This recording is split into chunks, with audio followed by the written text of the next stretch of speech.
Faut pas que je rigole. Oui, donc là je commence tout de suite. Les cellules souches sont trouvées à la fois dans l'embryon, mais également dans certains tissus adultes.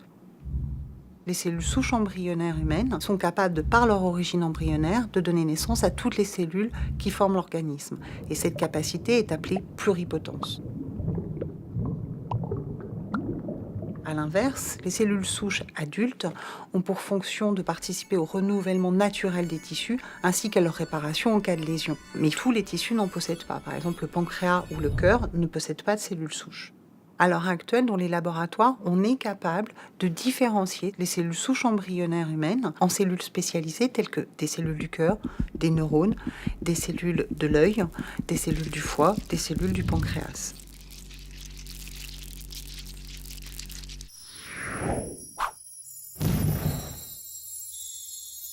Cependant, l'utilisation de ces cellules pose de grandes questions éthiques dans la mesure où l'obtention de ces cellules découle de la destruction d'un embryon. En France, notamment, la loi de bioéthique interdit l'utilisation de ces cellules. Et donc, on peut les utiliser après avoir fait des demandes spéciales d'autorisation d'utilisation de ces cellules.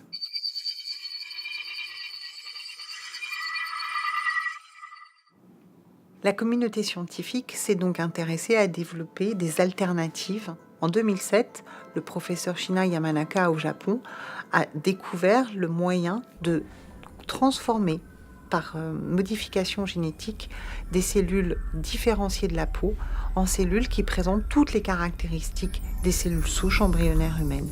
Et on appelle ces cellules-là les cellules souches induites à la pluripotence. On peut maintenant imaginer pouvoir obtenir des cellules qui présentent toutes les caractéristiques des cellules souches embryonnaires humaines à partir des cellules de peau de n'importe quel individu sur cette planète et ainsi pouvoir traiter un jour chaque individu avec ses propres cellules.